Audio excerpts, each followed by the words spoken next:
ubundi hagati yaho uzajya naho Imana yavuze naho uri hari ikiraro kibamo hagati. Icyo kiraro rero ntushobora kucyambuka Imana itagutungiye agatoki ngo izana umuntu uri buzana icyo kiraro gishyira kugira ngo wambuke. Kimwe mu bintu bizakugaragariza ko umuntu agukunda nuko agukumbura. Umuntu nakubwira ngo aragukunda atagukumbura uzashyiraho utubazo twinshi. Niyo mpamvu Dawidi yanditse muri Zaburi aravuga ngo njya nkunda kuba mu bikari by'Imana. Imana ishimwe. Nubwo amateraniro y'abadahari nubwo naza nkaba mu bikari inyuma hariya gusa ngibyiza byaheraho mu nzu y'Imana. Kimwe mu bintu bizakugaragariza ko umuntu agukunda nuko agukumbura. Umuntu nakubwira ngo aragukunda atagukumbura uzashyiraho utubazo twinshi. Niyo mpamvu Dawidi yanditse muri Zaburi aravuga ngo njya nkunda kuba mu bikari by'Imana. Imana ishimwe. Nubwo amateraniro y'abadahari nubwo naza nkaba mu bikari inyuma hariya gusa ngibyiza byaheraho mu nzu y'Imana. Kandi Imana nayo ndayikunda itubwiraho abantu batabona, ikatubwirira mu misozi, ikatubwirira mu butayu, ariko yajya gubisohoza ikagaragaza ubushuti dufitanye nayo. Ndagira ngo Imana igaragaze ubushuti ufitanye nayo, Imana igaragaze umwihariko ifitanye nawe. Haleluya! Uzi ko harimo umuntu ujya gusengera ukabura ikintu ushingiraho umusengera. Hari umuntu ujya gusengera ukabura ikintu uheraho, ugasigara uvuga ngo Mana uramuzi, uzi imyicarire ye, uzi imihagurukire, kuko nta kintu ufite washingiraho. Ariko hari umuntu ujya gusengera ukavuga ngo Mana reba aya makaro, ugashingira ku makaro, ugashingira ku mirimo yakoze, ukagira ikintu ushingiraho. Ndagira ngo mbwire umuntu muri kumwe iyandikishaho ikintu Imana izajya ishingiraho. Uzi kuba udafite amateka ku isi ntunagere no ku Mana. Biri umuntu kumwe ngo ugomba kugira ikintu Imana ishingiraho. Imana ishimwe. Yesu mu kuzuka kwe abagore nibo bavuze ngo atarapfa. Atarapfa. Ndashaka umupante ko turi muri iri teraniro abanza haguruka tere haleluya. Pela Solomon. Atarapfa. Abagabo nta numwe wabyibukaga. Umwe yari yagiye kurangura undi yamanutse hepfo. Ariko umugore abagore baravuga ngo atarapfa. Yavuze yuko nyuma y'iminsi 3 azaba yazutse. Birema ngo kare mu gitondo mu museke ngo Mariya Magadalena na bagenzi be ngo bajya ku gituro ngo bahageze. Melas de la forma grace. Ngo bahageze ngo basanga igituro cyagize gute. Muzi impamvu Imana ihisha ejo. Imana igaragaje ejo hawe byatuma nubundi nyeshyamba ufite ntago ari nkeya, noneho zahita ziba nyinshi. Noneho niyo mpamvu Imana ihisha wowe wejo. Wowe wejo hakazatungurana. Iyo Imana iza kugaragaza Dawidi akiri mu ishyamba akazica Goliyati, bari kumusanga mu ishyamba bakamwicirayo. Ariko Imana yishe Dawidi mu ishyamba kugira ngo azave yaje kwica Goliyati. Ndagira ngo umbwire umuntu muri kumwe umuhanda umubwira ngo Imana ikuzaniye Simoni. Imana ikuzaniye Simoni. Mushumba Imana izanye Simoni. Simoni aza tutamutekerezaga. Simoni aza twananiwe. Nimwumvige Simoni aza. Simoni aza umutwaro watunaniye. Simoni aza umusaraba tutari bushobore. Simoni aza bagiye kukwirukana mu nzu. Simoni aza wapfakaye bavuga ngo bigiye kukurangirana. Simoni aza abana bakunaniye babaye ibirara. Simoni aza, ndagira ngo ubwire umuntu muri kumwe Imana izane Simoni. Simoni aza amaso y'abashungerezi akuri hejuru bavuga ngo turaje turebe uko bigenda, ariko Imana ikohereza Simoni. Simoni ntago ashobora guhura n'umusaraba atari bwikorere. Simoni aza afite ububasha bungana n'umusaraba ari bwikorere. Niyo mpamvu agiye kubona ubona umuntu araje kwishyurira abana amashuri gusa bita birangirira. Nibyo birafite. Ndagira ngo mbwire umuntu muri kumwe ngo wubahe umuntu kubirafite. Simoni nushaka umwikoreza imitwaro yabiriya bisambo bindi byabambanywe na Yesu, Simoni ntago azabishobora. Ikizanye Simoni, haleluya. Bwira umuntu muri kumwe ngo Simoni azwari butwaza umutwaro. Ntabwo Simoni apfa gutoragura imisaraba. Pela Soloria de grace. Simoni azi umuntu ari butwaza umutwaro. Bitumye nibuka ijambo Dawidi yanditse. Aravuga ngo kubwo gutaka k'umunyamubabaro, ngo kubwo gusuhuza umutima, ngo kumukene, ngo Uwiteka agize gute? Arahagurutse. Reka mbibutse ko Imana itagipfa guhaguruka. Ntabwo Imana igipfa guhaguruka. Oya, Imana ihaguruka ahantu habiri. Ihaguruka umukene yanyiyirwe, umukozi wayo yasuzuguwe. Tera haleluya. Ikongera guhaguruka ije guhe icyubahiro umukozi wayo. Imana ibona nta kintu nta kikubonamo, kurama kwawe nta kikuba kumaze. Ebura no kuniba.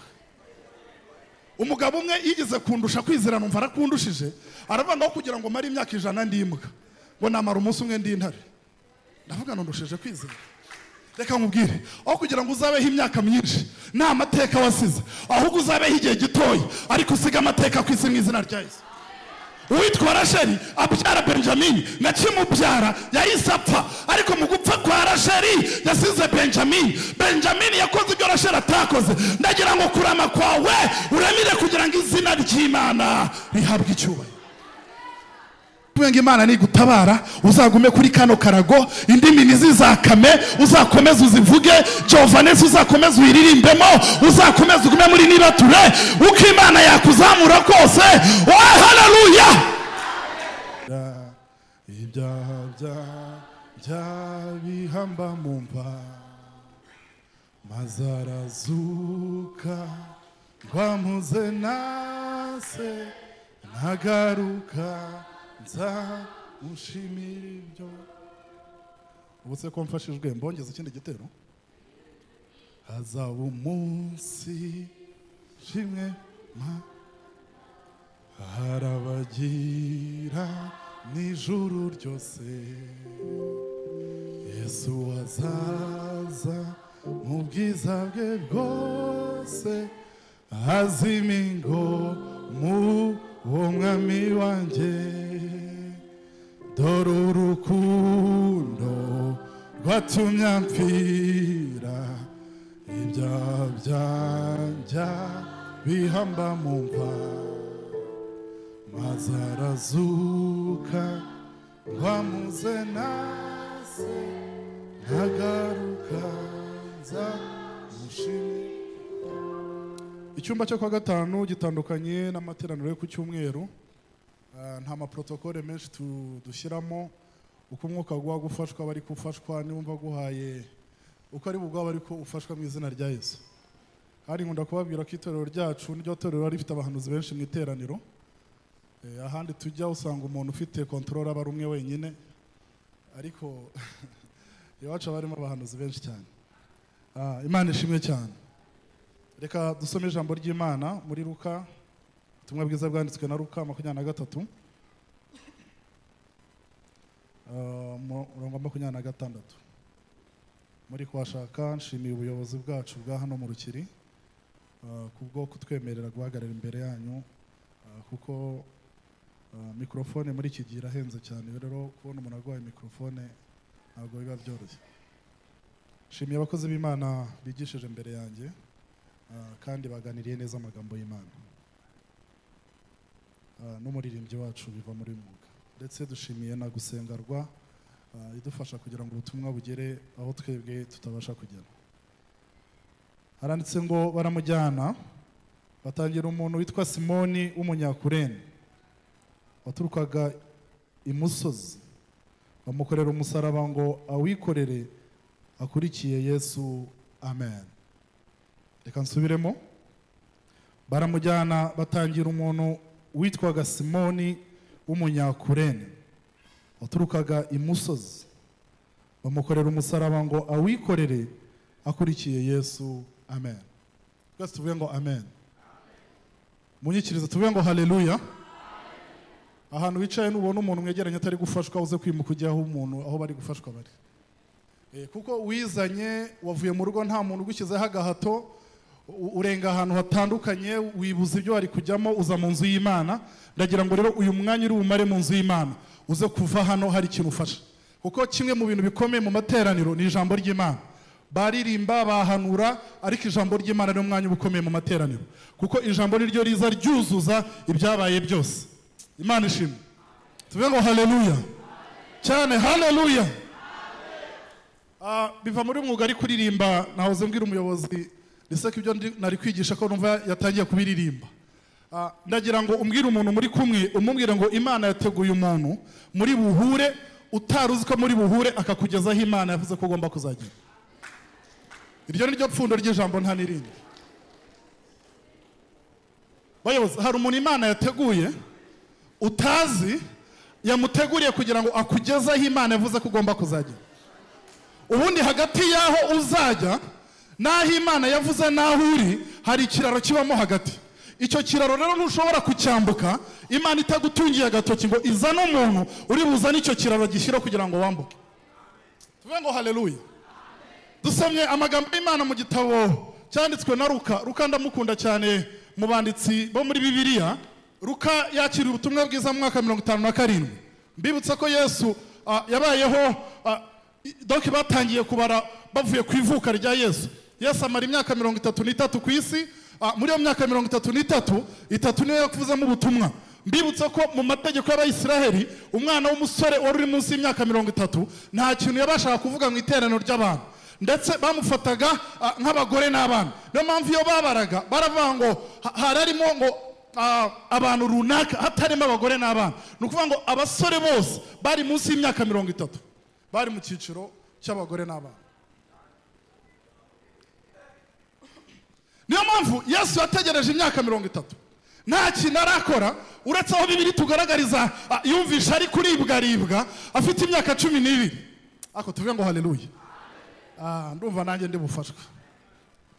Afite imyaka 12 ngo yararibwe yumva akumbuye mu nzu y'Imana. Mbibutsa ko umuntu akumbura hakunda. Umuntu akumbura kimwe mu bintu bizakugaragariza ko umuntu agukunda nuko agukumbura. Umuntu nakubwira ngo aragukunda atagukumbura uzashyiraho utubazo twinshi. Niyo mpamvu Dawidi yanditse muri Zaburi aravuga ngo njya nkunda kuba mu bikari by'Imana. Imana ishimwe. Nubwo amateraniro y'abadahari, nubwo naza nkaba mu bikari inyuma hariya gusa, ngibyiza byaheraho mu nzu y'Imana. Azala bonde la forim. Aravuga ngo ibyo ngo bindutira kumara imyaka 1000 ndahandi. Ngiye gusa mfashe umunsi umwe nkagenda nkaba imbere y'Imana gusa, bindutira kuba hanze imyaka 1000. Imana ishimwe. Tuvuge ngo haleluya. Cyane haleluya. Ako abantu bakunda mu bikari by'Imana tuvuge ngo amen. Kandi kibigaragaza nuko wizanye ukaza mu nzu y'Imana. Hano nta kompasi hari, nta biryo bari buguhe, nta nzu bari bukwishyurire mu mpera z'ukwezi, ariko uraza kuhavana icyisi yakwimye, uraza kukivana hano mu izina rya Yesu. Imana ishimwe. Reka mbaho urugero rumwe kugira ngo mubyumve. Nk'ubu nandikiye sheke mwarimu, nkamwandikira sheke ya miliyoni 5. Ariko mwarimu mu mufuka akaba nta kintu yari afite. Mwarimu ashobora kugenda n'amaguru kandi afite sheke namwandikiye miliyoni 5. Umubona mu nzira ari kugenda muri uyu muhanda wacu, abona agenda n'amaguru, yavuga ati mwarimu yarakubiswe. Kandi mwarimu hari ibanga afite ari kugendana. Imana ishimwe.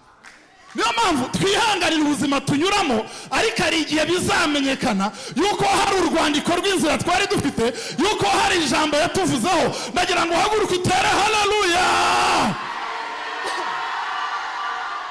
Niyo mpamvu Paulo yandikiye Abaroma aravuga ngo ariko ubundi Abayuda barusha icyo abandi. Nyakubahwa Inosa, ubundi Abayuda barusha icyo abandi. Ko barwara nk'abandi, ko bakodesha nk'abandi, ko babura minervare nk'abandi, ko babura byose nk'abandi, kabana barwara nk'abandi, ariko ubundi Abayuda barusha icyo abandi. Ndagira ngo unyongorere umuntu muri kumwe mu buryo buri romantique mu izina rya Yesu, umubwire ngo babarusha ibyavuzwe n'Imana.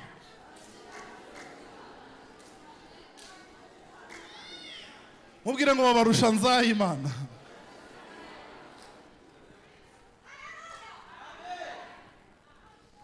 Kandi Imana nayo ndayikunda, itubwiraho abantu batabona, ikatubwirira mu misozi, ikatubwirira mu butayu, ariko yajya gubisohoza ikagaragaza ubushuti dufitanye nayo.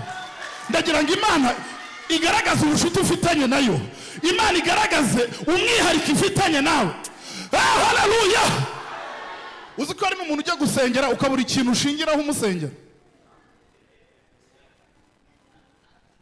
Hari umuntu ujya gusengera ukabura ikintu uheraho, ugasigara uvuga ngo Mana uramuzi, uzi imyicarire ye, uzi imihagurukire, kuko nta kintu ufite washingiraho. Ariko hari umuntu ujya gusengera ukavuga ngo Mana reba aya makaro, ugashingira ku makaro, ugashingira ku mirimo yakoze, ukagira ikintu ushingiraho. Ndagira ngo mbwire umuntu muri kumwe iyandikishaho ikintu Imana izagishingiraho. Uzi kuba udafite amateka ku isi ntunagere no ku Mana. Biri umuntu ukwiye ngo ugomba kugira ikintu Imana ishingiraho. Imana ishingiraho. Uyu Luka rero mu mwaka 57 nibwo yakiriye ubutumwa bwiza abuvanye mu bacecuru bari barasigaye babanye na Yesu mu gace bitaga Magadara. Hari niho hari hasigaye umwe muri yanda dusanga muri Bibiliya yitwa Maria Magdalena, yabaga muri ako gace kitwa Magadara. Luka rero ahura nabo bacecuru babanye na Yesu, barangije bamusogongeza ku makuru ya Kristo. Imana ishimwe. Ariko abantu bakunda amakuru ya Kristo mutuvuge ngo haleluya. Luka amubwiriza ubutumwa bwiza, abubwirizwa n'abacecuru. Ubundi kimwe mu bintu byihutisha ubutumwa vuba ni ukububwira abagore. Burya nushaka ubutumwa bwihuta cyane ubunyuza ku bagore. No mu iteraniro buriya abagore nibo bari benshi, kandi abagore iyo bakwemeye uba wafashe isi. Abagore iyo bakurwanyije nta kintu ushobora kugeraho. Pelasoloa belas. Sawuli yarwanye intambara nyinshi, abagore ntibamuririmba. Ariko Dawidi umunsi yishe Goliyati, barangije baravuga ngo Sawuli ntago twitaye ku ntambara wagiye urwana. Umva wowe wishe uduhumbi, ariko umuhungu wa Yesayi we yishe inzovu. Umugore akanyura mu mujyi agenda avuga ngo umuhungu wa Yesayi yishe inzovu. Sawuli yishe iki? Uduhumbi.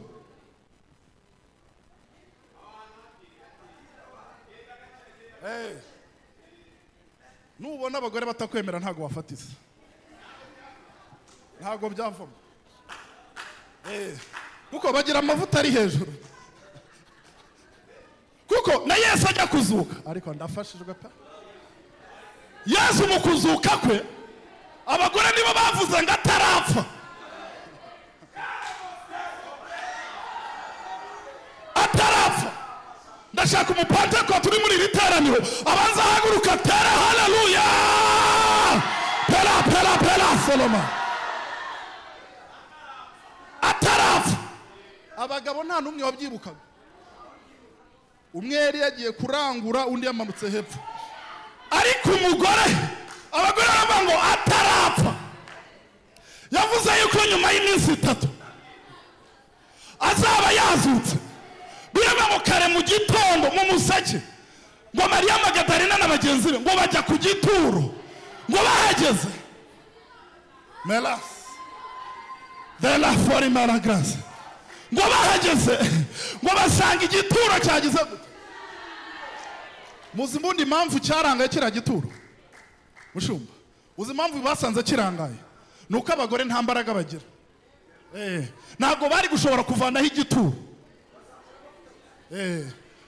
Burya ibyo kuzamura igituro ntago bari kubishobora. Niyo mpamvu marayika yabakora ibyo badashoboye. Ndagira ngo Imana ikuvuganire utakwivuganira, Imana ikugerere utagera, Imana ikwinjize utakwinjira, Imana iguhuze n'umuntu w'umumama.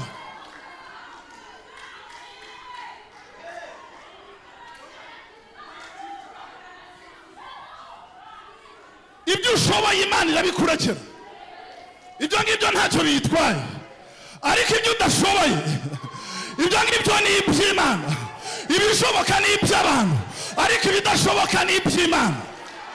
Ibishoboka kujya kwa muganga ugenda wivuze, ariko ibidashoboka ubizana imbere y'Imana.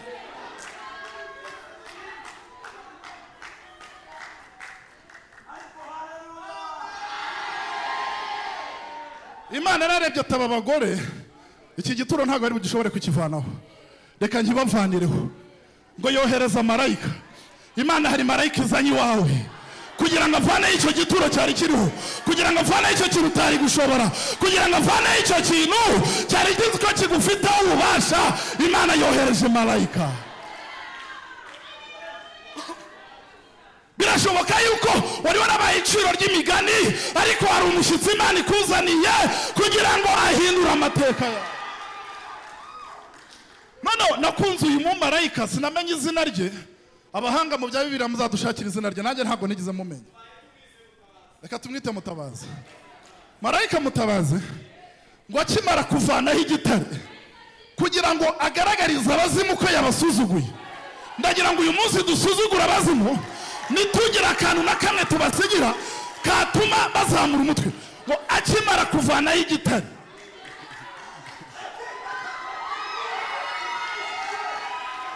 ngarangije akicaraho.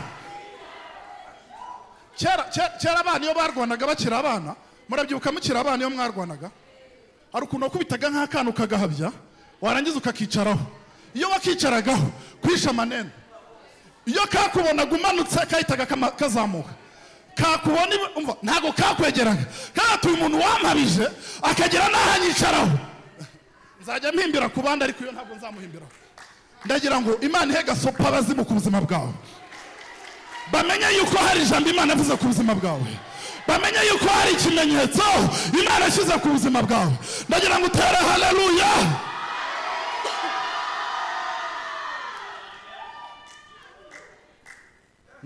Ngo abagore ngo bahagere, ngo bahasanga ibimenyetso, ariko Yesu we yazamutse.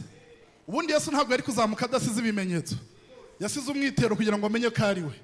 Imana ishimwe. Tuvuge ngo haleluya. Buriya niyo mpamvu n'izuka rya Kristo abagore aribo babanje kubimenya bwa mbere.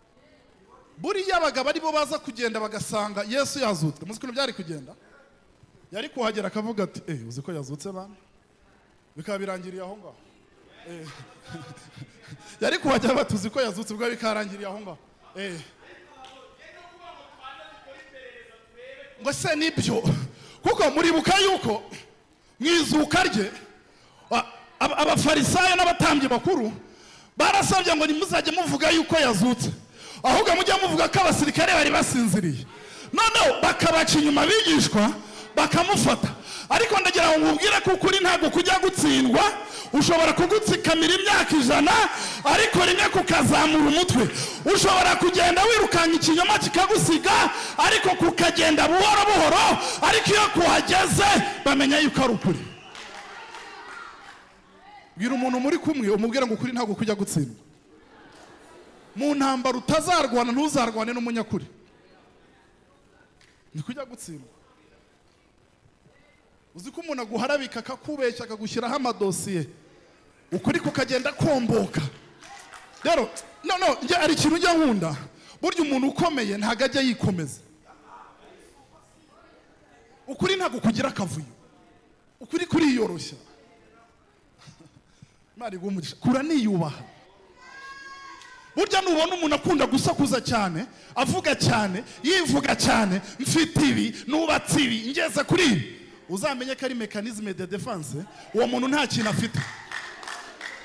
Nta muntu ukomeye wivuga, ukomeye akomezwa n'ibyo yakoze. Kandi ibanga ryo gukomera uzakomeza abandi, kugira ngo mu gihe cyo kumanuka kwawe uzagira abazakuramira.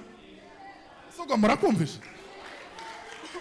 Mu makosa utazakora mu buzima nuzamuka, ntuzazamuke wenyine, kuko iyo uzamutse ukazamuka wenyine, iyo ugize ibyago ugahanuka ubura abakuramira. Ariko iyo wazamuye abandi ntabwo batuma ugera hasi, barongera bakakuzamura. Nyakwigendera uramuzi Professor Kigabo Toma, umukozi w'Imana, Imana imuha amahoro n'imigisha. Niwe wigize kuvuga aravuga ngo umuntu ukomeye arangwa nuko yakomeje abandi. Iyo niyo definition yo gukomera. Rero nubona umuntu ashaka kuguhabya cyane, ashaka kukwemeza yuko ari uwundi, uzamenya ko umuntu adakaza. Umuntu ukaze ubundi kugira ngo ugiwe, kugira ngo murabizi ko adresse y'umukene ari umukire. Se mubizi ibyo? Adresse y'umukene n'umukire. Kugira ngo umuntu amenye aho utuye ubanze ngo nugera kwa Rando uze kumanuka hepfo. Urumva kugira ngo tumenye iwawe tugomba kubanza kwishingikiriza amavuta ya Rando. Ndagira ngo mbwira umuntu muri kumwe ngo Imana ikumpera amavuta y'amafaranga. ubundi hari ibintu bikora utaranavuga. Nirivuga butumwa dukora 50% iyo ufite amafaranga ubutumwa butambuka utaranavuga. Iyo uri umukene, umwanditsi aravuze ngo n'umukene ngavuga niniriwe. Murabizi ko nta mukene ubwira umukire ko yamukandagiye. Ni ikirenge kiba kibeshye kikajya hejuru y'iki. Umukene utaha ubukwe ariko butindi buragatsindwa n'Imana. Bwira umuntu muri kubenga Imana yirukana ubukene mu izina rya Yesu. Umukene bamutumira mu bukwe yarangiza akareba intebe zidateye neza kandi ntago ari ushinzwe protokole, ariko kubera ubutindi buri mu mutwe agatangira gupanga intebe. Ntago bigize bamutuma gupanga intebe.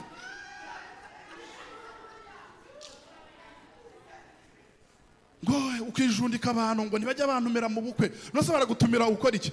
Icyo batumiriye mu bukwe ni ukugira ngo abantu batanga amafaranga ntayifite kandi bazi ko utayafite. Urashaka kugenda ubanywera na fanta iriyo mu nama z'ubukwe. Niyo mpamvu batagutumira. Tegereza mu butayu kugeza igihe Imana izagusohorera. Wikwijundika abantu n'ubuzima urimo. Ngo nibantumira ngo mu bukwe ngo mu muryango ntibajya. Nose bagutumira ukora iki? Icyo batumiriye abantu ni kugira ngo batange amafaranga kandi ntayifite. Yero umuntu muri kumwe ngo nukwiyoroshya.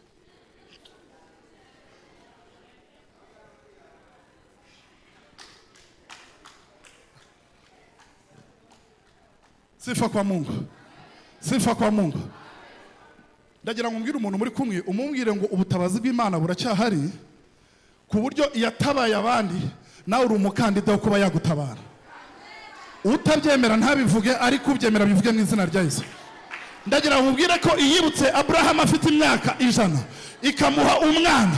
Iyibutse haleluya yavanye Yosefu mu nzu y'imbohe ikamuzamura ikamwicazanya n'ibikomangoma. Iyo ngiyo niyo turi kukubwira uyu munsi. Ndagira ngo mbwire yuko nawe yakuzamura mu izina rya Yesu.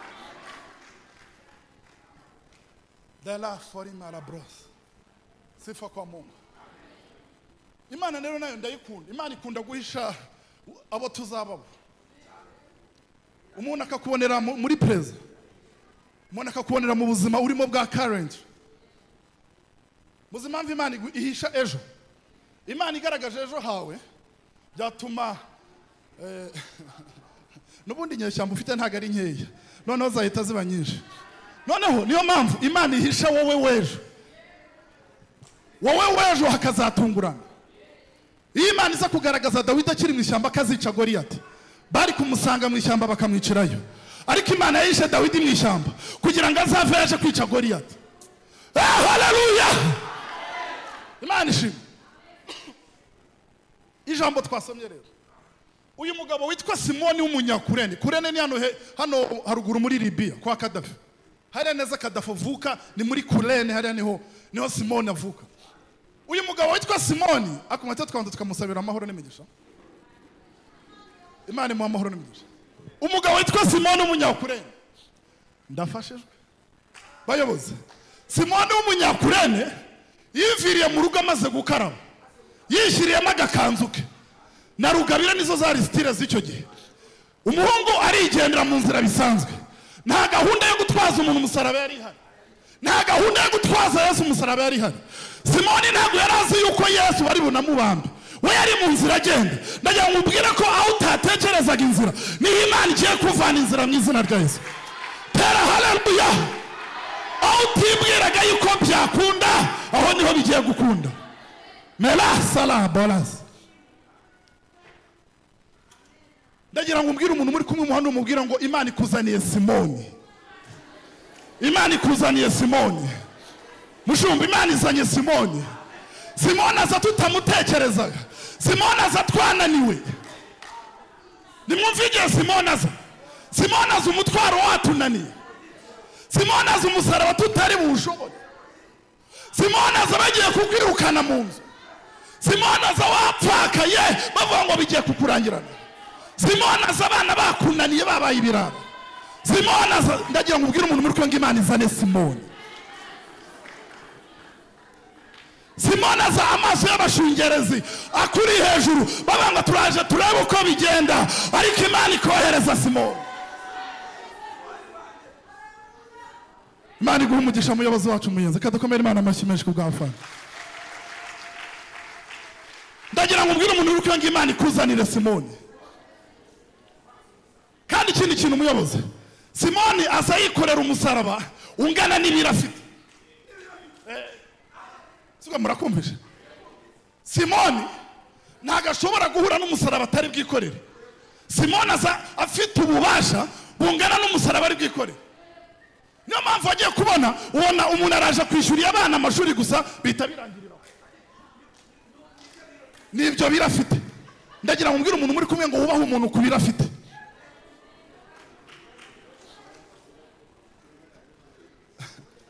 Hari umumama ufashijwe ndamubonye. Bela tela solo. Simoni nushaka umwikoreza imitwaro ya biriya bisambo bindi byabambanywe na Yesu, Simoni ntago azabishobora. Ikizanye Simoni, haleluya. Bwira umuntu muri kumwe ngo Simoni azuwari butwaza umutwaro. Ntabwo Simoni apfa gutoragura imisaraba. Pera soloria de grace. Simoni azi umuntu ari butwaza umutwaro. Bitumye nibuka ijambo Dawidi yanditse, aravuga ngo kubwo gutaka kumunyamubabaro, ngo kubwo gusuhuza umutima, ngo kumukene, ngo Uwiteka agize gute, arahagurutse. Reka mbibutse ko Imana itagipfa guhaguruka. Ntago Imana igipfa guhaguruka. Oya, Imana ihaguruka ahantu habiri. Ihaguruka umukene yanyiyirwe, umukozi wayo yasuzuguwe. Tera haleluya. Ikongera guhaguruka ije guha icyubahiro umukozi wayo. Imana ishimwe.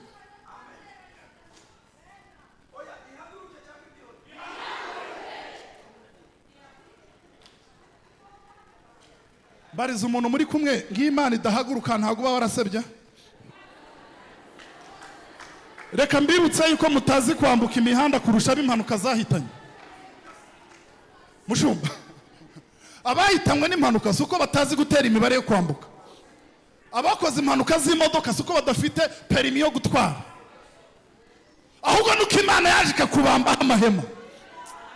Mbibutse ko kurindwa kwawe bishingiye ku cyo uzamarira Imana. Nuvuga ngo Imana ibona nta kintu nta kikubonamo, kurama kwawe nta kikuba kumaze. Ebura no kuniba.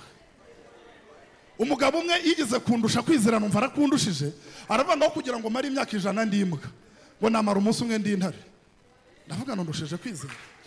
Reka nkubwire, aho kugira ngo uzabeho imyaka myinshi nta amateka wasize, ahubwo uzabeho igihe gitoya ariko usiga amateka ku isi mu izina rya Yesu. Uwitwa Rasheli abyara Benjamin, na kimubyara yahise apfa, ariko mu gupfa kwa Rasheli yasize Benjamin. Benjamin yakoze ibyo Rasheli atakoze. Ndagira ngo kurama kwawe uramire kugira ngo izina ry'Imana rihabwe icyubahiro. Kurya Imana iri mu ijuru ivuga iti mfite abakozi ku isi, mfite abarepresentants, mfite abambassadors bampagarariye ku isi. Imana ishimwe, Imana ishimwe. Lazala fori maraga. Simoni arangije ngo afata umusaraba wa Yesu arawikorera. Kandi ikintu cya Simoni cyantangaje, uzi ko Simoni yamaje kugutwaza umusaraba, gahunda ziba zirangiriye aho ngaho, ntabwo mwongera guhura. Biba birangiye. Simoni bihwaniramo, we ikimuzana no kugira ngo kuvane ahabi. Imana ishimwe. Ibuye ryo kwizera yamaye ntiryari husha Goliyati, ntibya bokaga ko nanga.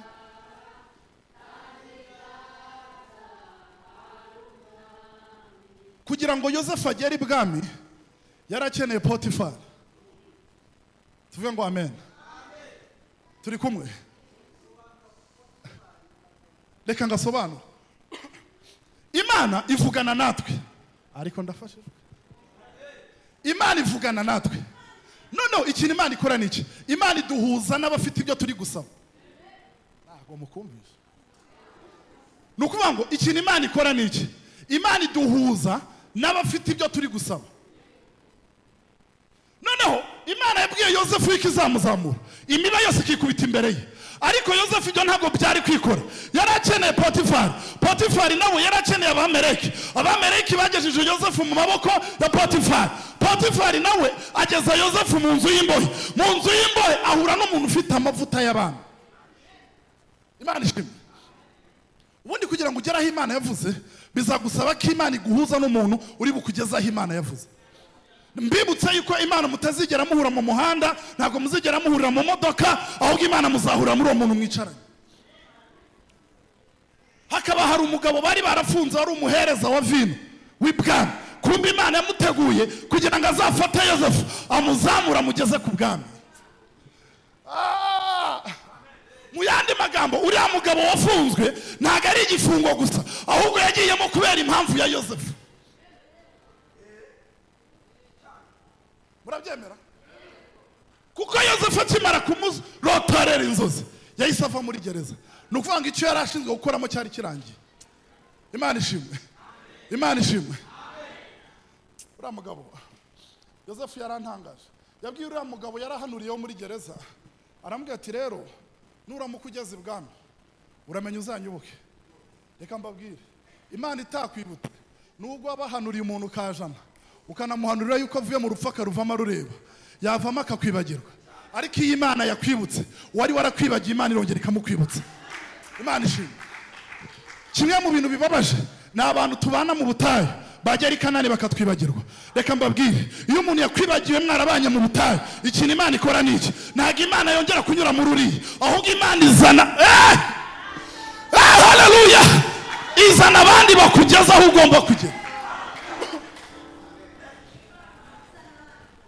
Hari umuhungu Imana atabaye ajya muri Amerika ariga arakira, arangije atashye ageze iwabo aravuga ati uraho songa, ikinyarwanda ngo yarakibagiwe, ngo uraho songa uraho nyo, asuhuza ababyeyi be, ngo uraho so, ngo uraho nyo, ikinyarwanda yarakibagiwe.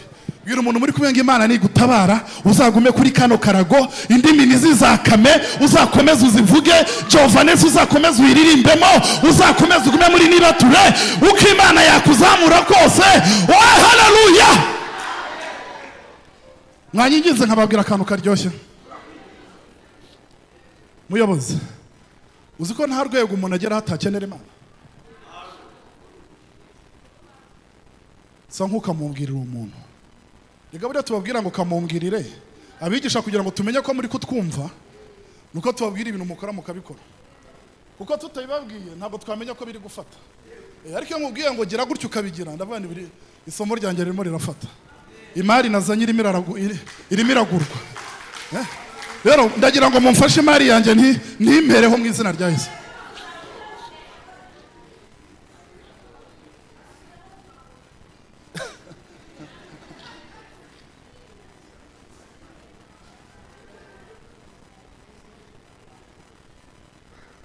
Umwana w'umuhungu ngo amaze kugera ibwami, aragenda ararya, wenda avuga ngo wari ufunze, ngo aragenda ararya aradamarara, yibagirwa yuko hari umuhanuzi bahuriye mu nzu y'imbohe. Noneho ikintu nkundira Imana, iyo aho wizeraga ubutabazi byanze, ntabwo ariho Imana inyura, ahubwo Imana itizamuka mu nzego. Uwari kumwibuka yari umuhereza wa vino. Noneho Imana umwanzuro yahise ifata, ntabwo yanyuze ku muhereza wa vino, yaravuze ngo ndarenga umukuru w'umudugudu, ndenge nako yahereye ku wisibo, ahubwo yahereye ku wisibo iramurenga, irenga uw'umudugudu, irenga uw'akagari, irenga uw'umurenge, irenga uw'akarere, irenga uw'intara, irangije irenga abaminisita, irenga abajenerali, irangije ngo ijya ku mutima wa Farawo. Ndagira ngo mwumve ikiguzi byasabye Imana kugira ngo icyo yavuze kizagerweho. Imana ishimwe. Niyo mpamvu yabwiye muri Yesaya yavuze ngo nzemera gutanga isheba hose, ariko kugira ngo icyo navuze kuri wowe kisohore. Haleluya. Ariko hari umuntu ufashwe ngo atere haleluya. Biravuga ngo ishobora no kwemera gutakaza ingabo nyinshi, ariko kugira ngo icyo yavuze gisohore. Irangije ngo igenda ikomanga ku mutima wa Farawo, irangije ngo iramurotesha. Uyu munsi hari abantu Imana iruroteshe ku bwawe mu izina rya Yesu. hari umuntu uri burote ku bwawe mu izina rya Yesu. Umuntu wese ufite umugisha wawe Imana iraza kumuhuza nawe mu izina rya Yesu. Irangije ngirotesha Farawo. Farawo ngarota inka 7 zibyibushye n'izindi zinanutse. Arangije ngo izo nzozi arazibagirwa. Ndashima Imana ko yafashe izo nzozi ikazitwara. Irazibika. Ngizibike. None muri Egiputa icyo gihe cyari igihugu gifite abanyabwenge benshi cyane. None ngo Farawo ngakurwa umutima n'izo nzozi yarose. Aravuga ati nimugende muzana abanyabwenge banyibutse inzozi narose, kandi nibatazinyibutsa ndabamara bose. Ngo batera inzuzi bakohereza 3 bakagaruka 2 ngo habura numwe. None ngo umuntu umwe aza kubanga ariko nta Farawo yari yarakavuga ati ndabamara nimutansobanurira ndabamara. Hari abantu babagome kuri iyi si. Bwira umuntu umwe ngo abantu babagome kuri iyi si. Umwana w'umuhungu aravuga ati okay nimba ari ugupfa none reka dupfe twese. Akantu karamfashije. Ati nimba ari ugupfa dupfe twese. Noneho na Yosefu uri mu nzu y'imbohe nawe ni mumuzane dupfana.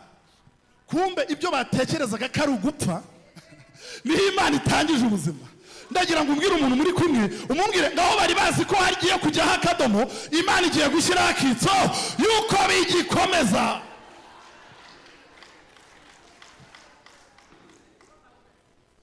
Bo bari bazi ko Yosefu nagiye kugira gute? Ntago Yosefu yapfana n'abapagani. Ntago Yosefu yapfana n'abakonikoni. Arangije umwami wangu ati hari umuhungu uba mu nzu y'imbohe. Arerekwa kamenya n'amashereka wonse mu nda ya nyoko yakonyeje. Ati none nkaba nataye umutwe uwo muhungu ari mu nzu y'imbohe. Reka babwire ikintu cyanejeje kuri izi nkuru. Uzi ko umwami ajya kuvana Yosefu mu nzu y'imbohe. Ntago yigeze abaza kese yafungishije Yosefu. Ako murakumvisha ubwo ngo ndagira ngo mbwire umuntu muri kumwe ngari ibintu Imana igiye kwirengagiza kugira ngo iguhe ubutabazi. Haleluya! Hari ibintu Imana igiye gutesha agaciro, hari ibyo igiye gusiribanga kugira ngo ntago yigeze abaza dosiye ngo bamufungiye iki ngo amazemo igihe kingana gute. Ibyo ntago umwami bimureba. Ndagira ngo Imana ikuzamure mu mavuta yo hejuru mu izina rya Yesu. Aranje avuga ati kandi nimumunzanira asa nk'imfungo, nimumunzanira asa nabi. Umuhanuzi w'Imana ntago agomba gusa nabi. Nimubizi ko Imana irira mu bahanuzi se? Buri umuhanuzi w'umugaburiye n'abaguhanurira nabi. Ni nayo mpamvu akenshi abahanuzi b'abakene bahanura ibintu by'ibinosho ati rabamaze murapfuye murashize. Burya ni indirimbo z'abakire n'iz'abakene ziratandukanye. Burya no mu rusengero abakene baririmba bahabwira Imana ngo uzaza ryari ngaya makubu yamareho. Nizo ndirimbo ziba zifasha abakene. Ariko umukira barimba ngo uri mwiza uri mwiza. Noneho naje gusanga abakene ntago ari ikindi kibazo, ahubwo nuko bari gushaka guhunga umuriro barimo. Kuko murabizi ko mu ijuru ngo tuzagenda ku nyanja z'ibirahuri. Bavuga ati koze Imana wanyijije umuruho ndiho hano kuri gutinda kuza. Uzaza ryari? Nta mukiri ushaka kubwira Yesu ngo uzaza ryari. Afite amakamyo ari hariya amajerwa 3, afite izindi kontineri ziri mu mato. Umwana we afite ubukwe ejo bundi, afite inama muri Amerika. Ntabwo yabwira Yesu aza. Abakene nibo bahamagara Yesu.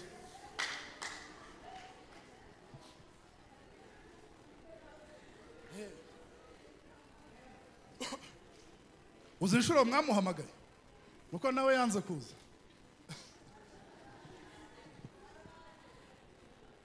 Sifa kwa Mungu. Umwami abwira abagaragu bati uwo muhungu urimo muzane yambaye ibikanzu bibi, mubanze mumucishe hahandi njyagurira imyenda, mubamunyuza ako ndagira ngo muse nk'ababitekerezaho. Ni murebe Yosefu wari ufite kese, ako muzi kese yari afite murayibutse. Uzi ko yari 25 idafite ikibazo. Ako sura ntiyari kuba nka senkani kuko yari narepinze umugore w'umuyobozi. Noneho si yari burundu buriya yari afite nka 0. None ni murebe umuntu wicaye muri gereza azi yuko yakatiwe 0, ari kuririmba izamazamuka gusa ntazi, akumva abarinda umwami abajepe nibo baje kumusanganira bamubwira bati ushobora kutwemerera. Ntago baje bamuhutaza, baraje bamusaba mushobora kutwemerera umwami ko abashaka ariko tukabanza tukanyuraho umwami ajya agurira imyenda, tukabanza ndagira ngo mbabwire, mu gihe tutaragera i Kanani, muzi ikintu Imana ikora. Imana iduha imbuto z'i Kanani tukazirira mu butayu kugira ngo zidukumbuze gutaha i Kanani. Ngo baramwambika arangije wamugeza imbere y'umwami asa neza. Imana ishimwe. Ngo umwami akimubona bati Yosefu we niwe bambwiye ngo ujye ubasha guhishura ibihishwe. Yosefu ati reka ntago ari njyewe. Umwami ati ndababamba, nimwambwiye ko ingwe yari ubasha kubona ibihishwe? Abati oya, mu ijuru. Ndajya muvuga ngo mu ijuru hari Imana ibasha kureba ibihishwe. Imana ishimwe. Ndashima Imana ko yakubikiye ipfundo rizakuzamura ahantu wari uzi ko ugiye gutsikamira. Imana yaguhishe ahantu aho abantu bazabazi ko ugiye gutsikirira, akaba ariho Imana ikuzamurira. Tera haleluya. Yosefu nta mashuri yari afite, Yosefu nta bene wabo yari afite muri kiriya gihugu, ariko Yosefu yari afite ubuhanuzi. Ndagira ngo mbwire ko hari ikintu kimwe Imana yabitse kiri muri wowe, Imana izashingiraho ikakuzamura. Kimwe cyonyine. Wagize ngo bisaba byinshi? Biva ni kimwe, ntabwo bisaba byinshi. Yosefu nta bindi yari afite uretse gusa koherezayo kamera kareba. Kandi kamera yari iteye ubwoba. Ndagira ngo Imana ibampere kamera mu mwuka mu izina rya Yesu. Ngo Yosefu arangije ngo arotorera umwami uko byagenze kose. Umwami ngo yumva aranezerewe cyane. Ndimo ndegera umusozo. Yosefu arangije aba umuhanga. Kimwe mu bintu biranga umuhanuzi umaze kuba mature ni umuhanuzi ugomba kugira ubwenge. Kuko Imana ishobora kwereka ibintu ariko ukabitambutsa nabi. Ugomba kugira n'ubwenge bw'uburyo utambutsa ubwo buhanuzi wahawe.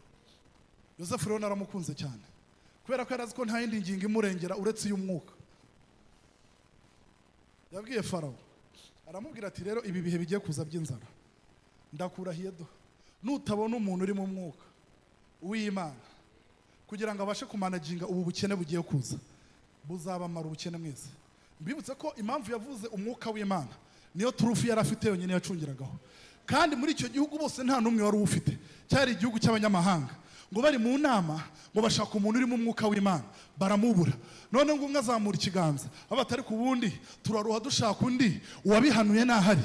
Mbibutse ko Yosefu yari afite umuziro utamwemera kuba umuyobozi muri Egiputa. Icyambere ari umunyamahanga, batemere kuba yaba umuyobozi. Ariko iyi Imana ije kukwimika, nababwiye ko hari ibintu ivanaho. Imana ivanaho icyo ngicyo. Yosefu arangije aba uwa kabiri kuri Farawo. Ndagira ngo mubwire yuko ukeneye Simone. Waguruke dusenge mu izina rya Yesu. Aranyitegereza urukundo ruramusaga, ati genda ubeho. Aranyitegereza imbabazi ziramusaga, ati genda ubeho. Ndagira ngo uzamure ibiganza tugiye gusenga mu izina rya Yesu. Tugiye gufata umwanya wo gusenga. Icyatuzanye hano no gusenga Imana. Mbibutse ko Imana dusenga ni Imana iri hejuru ya byose. Ni Imana idaterwa ubwoba n'ibihe, ni Imana idaterwa ubwoba n'amagambo, ni Imana idaterwa na circumstance iyo ariyo yose. Ni Imana yishoboye mu bumana bwayo. Bimwe ubona yuko bitashoboka, imbere yayo birashoboka.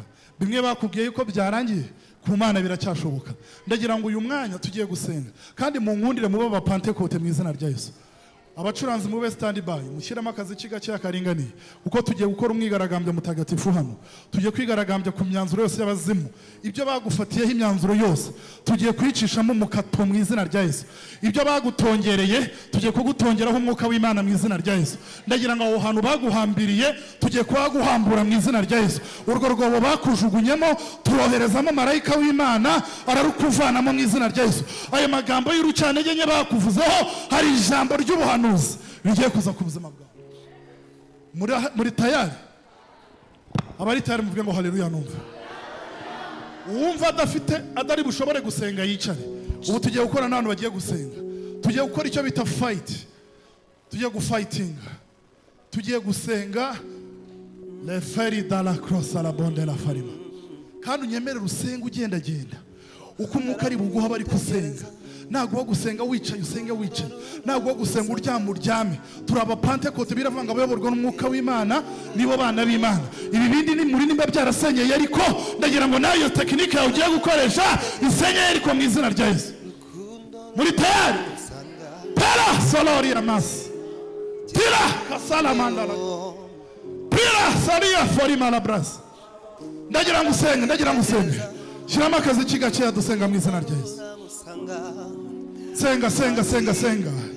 Senga uzamurijwe pita kosangona zala bandala fo ripre pesana monde la mazi zangola forima la graria de bazala fire mesanse le monde la graria. Turabawe Yesu. Yibutse Yosefu nawe yakwibuka. Turabawe Yesu. Yibutse abo hambere nawe yakwibuka. Turabawe Yesu. Yatabaye Abrahamu nawe yagutabara. Turabawe Yesu. Senga. Ndagira ngo ntube umunebwe wo gusenga. Ndagira ngo usenge ugenda. Ndagira ngo usenge ukoma amashyi. Ndagira ngo usenge uko uhawe. Tela forima la graria. Pripesa la monde. Prita kosangola. Risanse le monde. Rira foria de graria.